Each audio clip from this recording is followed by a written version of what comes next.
Yo les amis, vous allez bien? J'arrive, justement, je vais chercher mon café. Installez-vous, je lance l'intro. A tout de suite.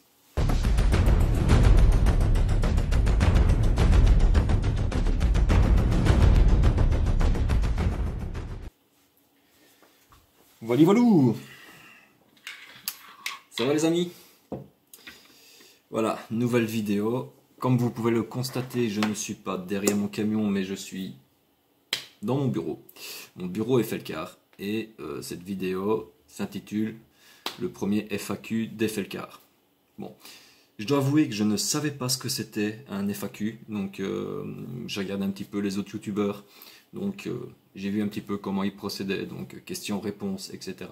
Nous sommes passés 2350 abonnés à l'heure actuelle, à l'heure où je tourne cette vidéo.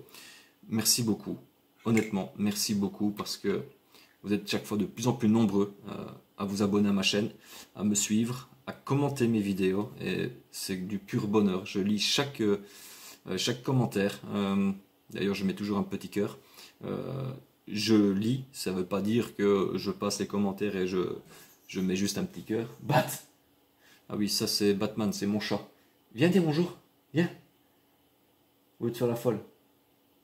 Donc je prends le temps de lire chaque commentaire, tant que je le peux. Honnêtement, quand j'ai 10, 15, 20 commentaires, ça va. Le jour où il y en aura 1000 ou 2000, ça va être un peu plus compliqué. Donc voilà les amis, vous avez été aussi nombreux à me poser des questions pour ce premier FAQ. On va commencer. Alors là, je vais d'abord prendre les questions qu'il y a sur YouTube et après j'enchaînerai sur les questions qu'il y a eu sur mon Instagram. Voilà les amis. Alors, je prends un petit coup. Ah, vous aurez pu remarquer ma nouvelle casquette avec mon nouveau logo. Le t-shirt va suivre aussi et normalement le masque. Ça va être beau. Alors, bon, on est parti. Pour faire du transport de véhicules, que conseilles-tu? Une dépanneuse neuve ou une occasion? Une dépanneuse plateau fixe ou basculant coulissante? Merci, c'est une question de Ajax 93. Tout dépend de l'activité que tu veux faire. Si tu veux, je veux dire, te lancer, et si tu as les fonds nécessaires pour acheter une dépanneuse neuve, ouais, vas-y, fonce, prends une neuve, ce sera plus facile et tu seras moins emmerdé que si tu prenais un véhicule d'occasion et que tu serais emmerdé avec les éventuelles pannes s'il n'a jamais été entretenu. Maintenant, ça dépend aussi ton activité, ce que tu veux faire, un plateau coulissant ou un plateau fixe. Moi-même, quand j'ai acheté l'Iveco, donc c'est un plateau fixe, mais c'était il y a 2 ans, et il y a 2 ans, j'avais pas le boulot que j'ai maintenant. Donc mon camion, concrètement, ne me convient presque plus pour mon travail. Mais bon, comme c'est un contrat de leasing et qu'au final, c'est un contrat de leasing, mais avec une option d'achat à la fin, je compte aller jusqu'au bout et de l'acheter. Voilà. Donc, mais mon plateau n'est plus vraiment adéquat. Donc il me faudrait vraiment une dépanneuse avec un plateau basculant.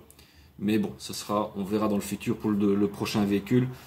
Et j'arrive pas à me décider de toute façon. Donc soit ce sera un pick-up avec un autre plateau ou une nouvelle dépanneuse. J'en sais rien encore, honnêtement.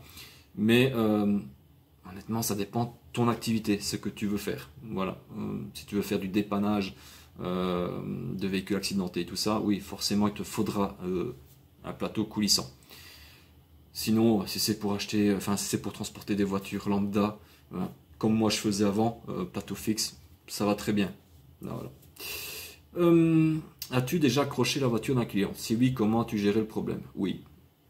J'avoue, ça m'est déjà arrivé 2 fois en 5 ans, presque 5 ans. Donc c'est une question de Jeff. Enfin bref, tu te reconnaîtras. Et 2 fois, oui, ça m'est arrivé. Alors je ne vais pas dire les circonstances, parce que de toute façon on s'en fout.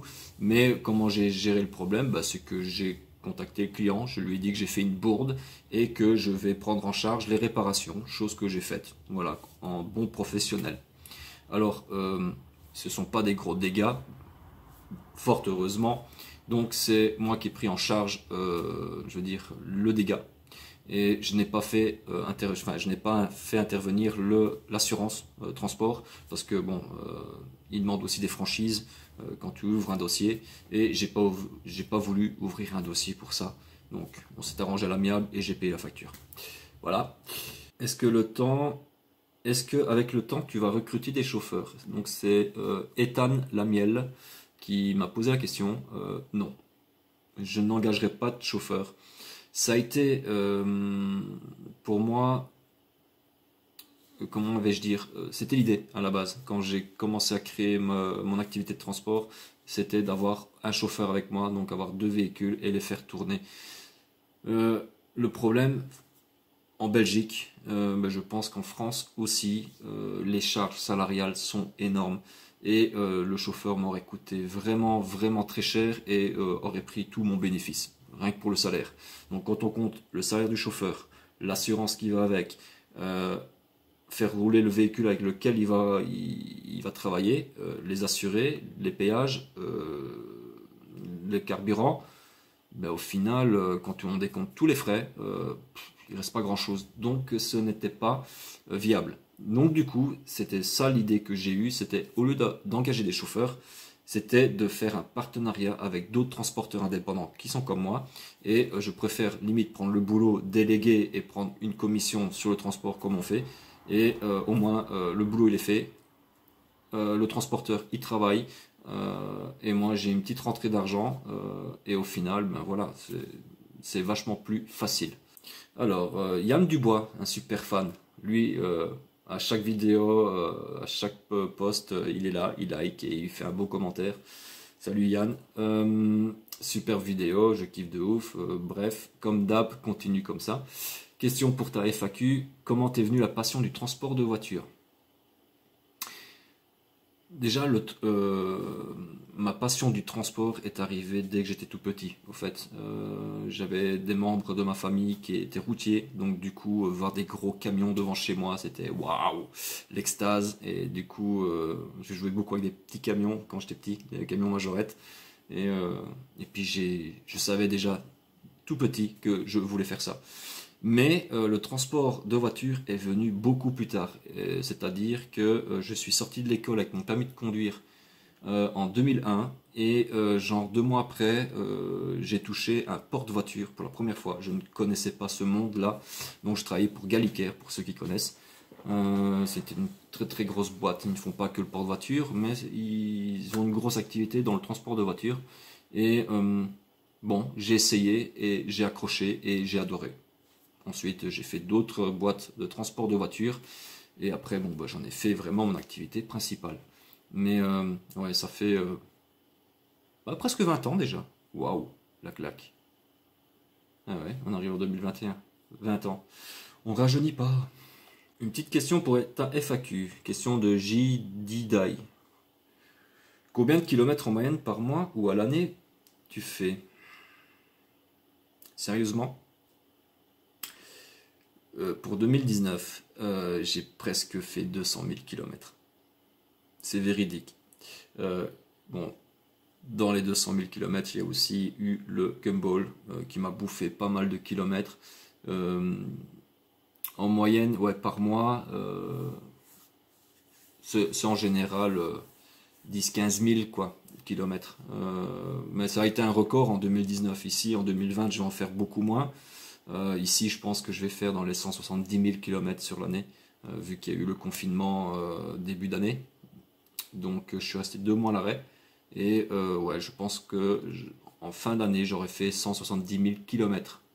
Ce qui est pas mal, hein. Grégory Collinet, question pour la FAQ. Comment es-tu devenu le transporteur de Movicar Central? Continue comme ça, c'est top. Salut de Warem. Salut de Warem, écoute, salut de Fleurus. On n'est pas très loin, genre une demi-heure de route. Comment je suis devenu le transporteur de Movicar Central? La vérité, c'est que je ne l'ai jamais approché dans le but de devenir son transporteur. En fait, comment j'ai approché Franck, c'est-à-dire qu'il y a eu, il y a 2 ans presque, même plus maintenant, 2 ans et demi, il y a eu une publication sur Facebook avec, c'était une vidéo celui qui filmait dépassait un convoi, un Porte-8 avec toutes des voitures de film. Et il y avait la Ghostbusters, il y avait la Batmobile, il y avait la Coccinelle, il y avait la Jeep Wrangler de Jurassic Park. Et ça a fait le tour de la toile. Et quand j'ai vu la Batmobile, waouh, une illumination. Ouais, comme vous pouvez le constater, je suis fan de Batman. Et donc du coup, j'ai cliqué sur le lien Movicar Central et puis j'ai vu que c'était une boîte française qui louait des voitures de film. Du coup, je l'ai contacté avec l'idée de faire une vidéo humoristique que Batman tombait en panne. Voilà comment je l'ai approché, comment je l'ai contacté. Et du coup, on s'est mis en relation et puis après, il s'avère qu'au fait, le camion qu'on voyait, c'était pas son camion. Moi, j'étais persuadé qu'il avait son propre camion pour transporter ses voitures. Et au fait, non, c'était un autre transporteur. Et du coup, il m'a dit, bah écoute, ça tombe bien parce que j'ai aussi des véhicules à reprendre en Angleterre. Les fameuses voitures de Fast and Furious, il y avait la Supra, la Ice Charger et la Dome Charger. Et il m'a dit, bah écoute, ça t'intéresse qu'on monte en Angleterre chercher les voitures?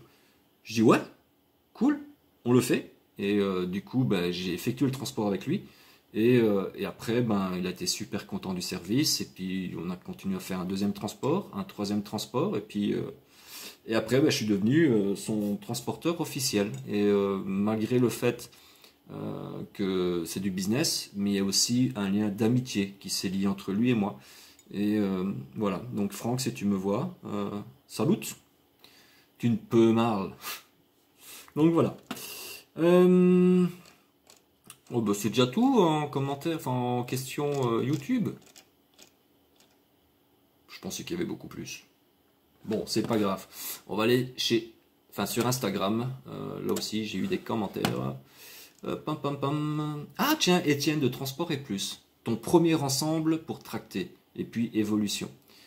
Alors, bonne question. D'ailleurs, c'est comique parce que tu as aussi un Ford Ranger.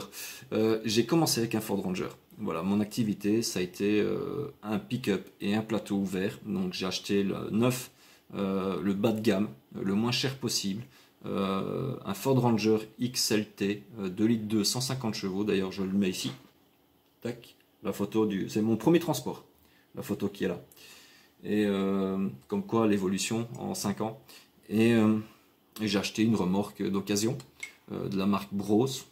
J'avais acheté ça 1000 euros, je crois. Et puis, ouais, c'est ça, 1000 euros. Puis je me suis fait les dents avec. Et très vite, j'ai bifurqué sur du Brian James. Alors, je ne sais plus. Donc, encore une photo ici. Ça, c'est le Ford Ranger avec une superbe Lamborghini Diablo. Et avec le Brian James, je ne reviens plus sur ce nom. Je ne sais plus, désolé. Ensuite, ce qui s'est passé, j'ai effectué un transport, je vais faire un voyage en Espagne. Et d'ailleurs, je ne sais pas si je vais republier cette vidéo, parce que là, c'était une mauvaise qualité d'image, de son. C'était avec une petite GoPro, mais pas la marque GoPro, une sous-marque. Et le son est horrible. Alors je sais pas si je vais remettre cette vidéo sur YouTube. Et en fait, voilà, on partait, on devait partir avec un pote récupérer des voitures en Espagne, enfin une voiture en Espagne. Et sur la route, je suis tombé en panne avec le pick-up. Et l'erreur de ma vie, honnêtement, c'est l'erreur de ma vie. Sur un parking d'autoroute en Espagne, j'ai acheté une dépanneuse par téléphone. Un Renault Mascotte, le voici d'ailleurs. Pourquoi est-ce que je dis c'est une erreur de ma vie? Enfin, c'est une grosse connerie. C'est parce que j'aurais très bien pu louer, j'aurais pu me démerder autrement. Mais dans la précipitation, j'ai décidé de l'acheter. Alors qu'au fait, le pick-up, il n'y avait pas grand-chose, hein, c'était juste la pompe à huile qui avait pété. En gros, c'était juste ça. Mais sachant qu'à l'époque, c'était du travail complémentaire, donc j'étais pas à mon compte, donc j'avais un contrat de travail avec mon ancien patron. Donc du coup, on était samedi, j'étais bloqué. C'était samedi, non, vendredi. Non, je suis tombé en panne vendredi. D'ailleurs, je remets la photo. Là, ça c'est quand j'étais en panne sur un parking d'autoroute en Espagne. Et du coup, je devais trouver une solution pour pouvoir rentrer dimanche soir en Belgique. Et il s'avère que la semaine précédente, j'avais justement été voir cette dépanneuse-là, c'était un ancien collègue qui le revendait et qui me poussait un petit peu pour me le revendre. Et j'étais pas plus intéressé que ça. Du coup, ben, je l'ai acheté. Voilà. Et après, ça a été mon second véhicule. Donc j'ai arrêté le pick-up et j'ai commencé avec le Renault Mascotte et le plateau. Donc du porte 1, je suis passé en porte 2. D'accord? Je vais quand même boire mon café parce qu'il va refroidir. Ensuite, après, voilà l'évolution, ben voilà, le Mascotte avec le plateau. Et j'ai bouffé des bornes avec. Et puis il est tombé en panne au moment où j'avais réparé le Ford Ranger. Pas de bol. Donc du coup, je repasse du porte 2 au porte 1. Puis j'ai eu l'opportunité d'acheter un plateau fermé, le Brian James T6. Le voilà. Et ça c'était quand j'étais le chercher, avec le Ford Ranger. Et ensuite, c'est le Ford Ranger qui a de nouveau rendu l'âme, mais là j'ai explosé le moteur. Il a vraiment explosé quoi. Et du coup, je suis passé avec l'Iveco. Voilà, mon évolution. Ensuite, as-tu déjà eu des clients relous, méchants lors de tes livraisons? Même si j'en doute quand même. Une question de Belgium Beamers. Des méchants? Non. Des relous? Oui. Enfin, c'est pas vraiment méchant, des relous, non. Où je me suis senti en insécurité? Non, jamais. Voilà. Classe Lafonco, félicitations. Qu'est-ce que tu préfères dans ton métier et qu'est-ce que tu n'aimes pas? Ce que j'aime dans mon métier, c'est la liberté.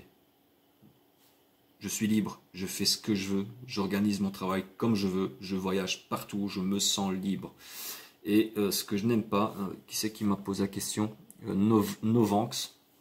Ce que je n'aime pas, c'est les idiots sur la route. Mais les cons. Enfin, je prends des exemples. Le dernier en date. Je vais avec mon collègue Yves. De temps en temps, il roule pour moi le week-end. On va récupérer les voitures de Jurassic Park à Laval. Sur l'autoroute. Je vous le promets, les amis. On roule à 90. Donc lui aussi avec le pick-up, moi je suis avec le porte 2 avec l'Iveco. Il y a un 4x4, un couple, d'une cinquantaine d'années, hein, me dépasse. Mais genre 110, 120 ou même 130, je ne sais pas moi. Et un peu plus loin, donc il se rabat devant moi et il se met presque à l'arrêt. Je vous le promets, sur la première bande de droite, il se met quasi à l'arrêt. Si j'anticipe pas, parce qu'en plus il y a des autres voitures qui me dépassent, si je n'anticipais pas, voilà, je dis bien, j'emboutissais. Et en fait, je lui ai fait faire les appels de phare et tout, et puis au dernier moment, j'ai dû donner un coup de volant, et le mec s'est mis sur la bande d'arrêt d'urgence. On est passé, mais vraiment avec le vrai coup de volant. Tout ça pour me redépasser après pour filmer le chargement. Alors oui, je peux comprendre que waouh, quand on voit ça sur l'autoroute, c'est dément de voir des voitures de film. Franchement, même moi je suis le premier excité quand je les transporte. Mais de là à mettre en danger les gens juste pour filmer le chargement, non, je suis pas. Ça me tue. Franchement, je ne comprends pas cette mentalité. Mais bref, passons. Les bouchons. Je n'aime pas les bouchons. Mais bon, qui aime les bouchons? Quelle est la voiture la plus folle transportée, hormis celle de Movicar et de Pog? Donc c'est une question de Dark Chromes 27. Eh bien c'est la Ferrari à 3,5 millions d'euros. Pour moi c'est la plus folle. Elle est là d'ailleurs. Et vous avez certainement dû la voir dans les vidéos spéciales Ferrari. C'est une voiture qui est venue des États-Unis, qui est arrivée à l'aéroport de Bierzet en Belgique. Donc c'est l'aéroport de Liège. Et j'ai dû la prendre en charge de là pour la déposer au garage Ferrari, garage Francorchamps, à Wavre. Donc il y avait genre 70 km. Comment est-ce que j'ai vécu l'expérience du gumball? Alors je vais couper mon téléphone parce que j'ai presque plus de place. Donc ça va couper de toute façon, donc il va y avoir un cut. Et je reviens après, je fais... Vous savez quoi? Petite pause, publicité.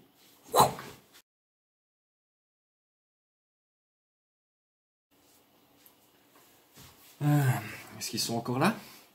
Ah oui, vous êtes encore là. Merci, salut. Deuxième partie de mon premier FAQ. Je me suis refait un café. L'autre était refroidi, plus ou moins. Je vais quand même enlever la cuillère parce que... Désolé. Bon, je suis fatigué. Il est 22h40. Bon, voilà, j'ai retrouvé le commentaire entre-temps. C'était sur Facebook. Salut Fa, donc c'est une question de Mathieu Espagna. Donc salut Fa, as-tu apprécié de faire l'assistance du gumball? Tu ne peux mal. Tu ne peux mal. Oui, j'ai vraiment apprécié l'expérience du gumball. Ça a été une histoire incroyable sur l'aspect humain et l'aspect logistique. Si je vous dis que au total, j'ai fait plus de 12 000 km, 24 heures de traversée de ferry, et j'ai traversé, j'ai démarré de la Belgique, France, Italie, Grèce, Albanie, Monténégro, Bosnie-Herzégovine, Croatie, Espagne. Donc j'ai fait 9 pays et je suis parti presque un mois. Alors, vous allez dire, c'est pas possible, le gumball c'est 3000 miles et c'est sur 7 jours. Ouais, mais je suis parti avant le départ du gumball. Je vous explique. J'ai été approché par POG pour faire le transport, grâce notamment à mon ami Franck de Mobicar Central. Et je le remercierai jamais assez d'ailleurs pour ça. Et donc POG voulait faire descendre ses voitures jusqu'en Grèce. Donc du coup j'ai démarré de la Belgique et donc traverser jusque le fin fond de la Grèce et mettre la Lamborghini Huracan, la Pogini, sur le ferry de Rafina pour qu'il aille jusque l'île de Mykonos pour le départ du gumball.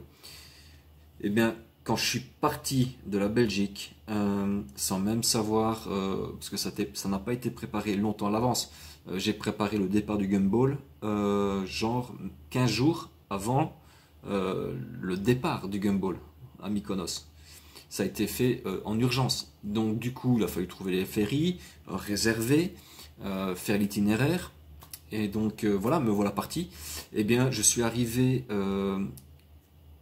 j'avais un battement de 45 minutes, honnêtement, je vous le promets, quand je suis arrivé au port de Rafina pour déposer la Pogini afin que Sébastien, le cascadeur, mon ami, notre ami à tous, et, donc il devait prendre lui la Pogini pour prendre le ferry. Je suis arrivé 45 minutes avant le départ du ferry. 45 minutes. Toute ma connaissance de la logistique est en ébullition. Et j'ai adoré. Oui, il y a eu le stress, forcément. Mais bon, de toute façon, j'avais pas le droit à l'erreur. C'était une mission la plus importante de toute ma vie de transporteur. Et que si je la foirais, si j'arrivais pas à temps pour que Pog reçoive sa Pogini pour le départ du gumball, Effelker c'était fini, hein. On n'en parlait même plus, hein. Mais j'ai réussi, voilà, et j'espère qu'un jour Pog pourra, s'il en a le temps, sortir la vidéo du gumball 2019 parce que waouh, c'était une expérience enrichissante. Comme quoi, un très bon transporteur ne dévoile jamais son itinéraire. Je vais vous expliquer. On termine, c'était la deuxième ou troisième étape. Bref, on démarrait de Monténégro jusque Venise en Italie. Il y avait deux chemins possibles, enfin deux itinéraires. Soit de Monténégro longer la côte, la mer, je ne sais plus laquelle, c'est la mer Adriatique, je pense. Je sais plus, bref. Et on rentrait directement en Croatie. Ou alors, il y avait l'autre itinéraire, c'était d'entrer du Monténégro en Bosnie-Herzégovine et après attraper la Croatie par l'autoroute, direction l'Italie. En général, moi je pars toujours après. Donc les gumballers partent et moi je pars après. Comme ça, ben, forcément, comme je suis le transporteur et je fais l'assistance, s'il y a un pépin, eh bien, ben, je suis derrière, j'arrive, j'embarque la voiture et je suis parti. Mais ce qui s'est passé à ce moment-là, moi j'ai décidé de prendre de Monténégro, j'ai décidé de bifurquer sur la Bosnie-Herzégovine et j'avais vu qu'ils avaient construit une nouvelle autoroute pour entrer en Croatie et je décide d'aller par là. J'ai jamais été, hein, j'ai jamais mis les pieds ni quoi que ce soit, mais mon instinct me disait va par là. Donc je suis rentré en Bosnie-Herzégovine, j'ai tracé ma route quoi. Et les autres, enfin il y avait deux groupes. Il y avait des gumballers qui ont pris le même itinéraire que moi, et il y avait Pog, Franck et Sébastien qui avaient le taxi, qui eux, ils ont longé la côte pour entrer directement en Croatie. Donc moi je roule, je passe, c'était comment déjà la ville là-bas? Je ne sais plus, enfin bref. Je roule. Et puis Seb m'appelle. Il fait Fabrice, viens, on a un gros problème. On est tombé en panne avec la taxi, elle a failli prendre feu. Waouh! Ok, d'accord. Donc, tu es où? Parce que moi, dans l'idée, c'est que ils sont devant moi, donc du coup, je vais les rattraper, quoi. Il me dit, bah, il me donne le nom de la ville, et je regarde, je dis, mais tu te fous de moi? Mais il me dit, non, pourquoi? Je dis, mais c'est 140 km derrière moi. Euh, Au fait, j'ai gagné du temps en rentrant en Bosnie et de prendre l'autoroute, et je leur ai mis 140 km dans la vue, avec mon camion qui roulait à 90, 90 pour les Français. Et donc du coup, j'ai dû faire demi-tour et faire le chemin inverse pour les récupérer. Et ben voilà, l'anecdote. L'anecdote. Ouais.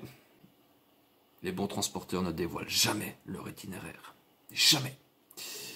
Voilà, je pourrais encore parler des heures, mais je crois que je vais bifurquer sur une autre question parce que sinon le FAQ va durer 2 heures et déjà j'en ai perdu quelques-uns, j'en suis sûr. Donc je voudrais pas vous endormir avant la fin. Alors, j'ai reçu aussi un autre commentaire, où c'est qu'il est, que j'ai retrouvé. Voilà, c'est une question d'Adrien Adri. Tout le long de ta carrière, combien de villes et de pays t'as visité? Mon ami, nombre de villes, beaucoup, des centaines. Par contre, de pays visités, là je peux te le dire, il y en a eu 15. 15 pays.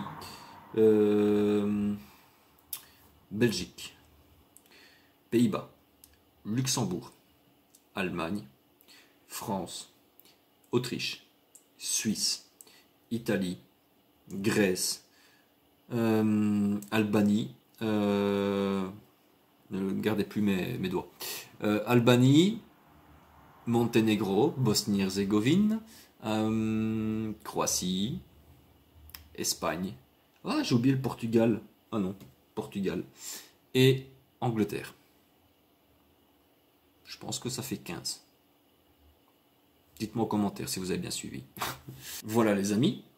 Je pense que j'ai tout dit au niveau de mon premier FAQ. J'espère que ça n'a pas été trop long pour vous. Bon, ben, j'espère qu'il y en a encore qui me suivent. Je vous remercie encore sincèrement pour vos commentaires, vos questions, de me suivre et d'aimer mon contenu. Alors oui, c'est une chaîne d'un transporteur parce que je suis pas youtubeur à la base. Je suis un transporteur et je me considérerai toujours comme un transporteur malgré que j'ai une chaîne YouTube. Mais ça a l'air de plaire, ça commence à prendre et bah, je vais continuer. De toute façon, j'ai pas le choix, c'est mon travail, c'est mon métier d'être transporteur. Donc si vous aimez le contenu, bah, je continuerai à enrichir et à nourrir ma chaîne YouTube. Bref, j'ai d'autres projets. Je ne sais pas si je les mettrai sur ma chaîne YouTube ou pas. On verra.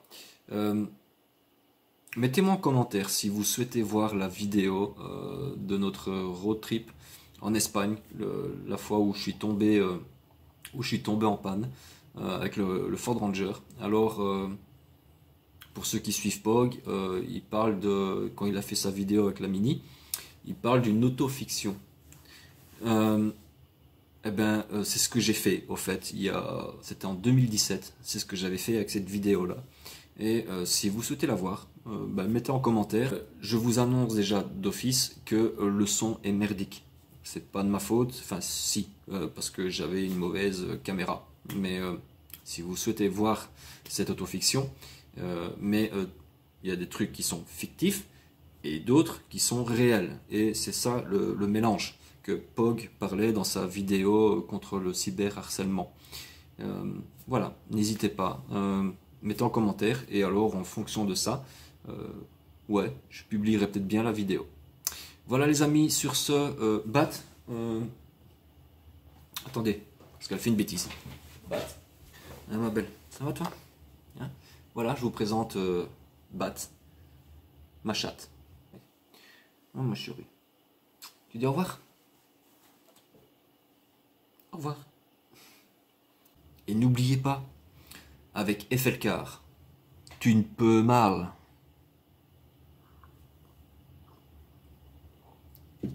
Ciao.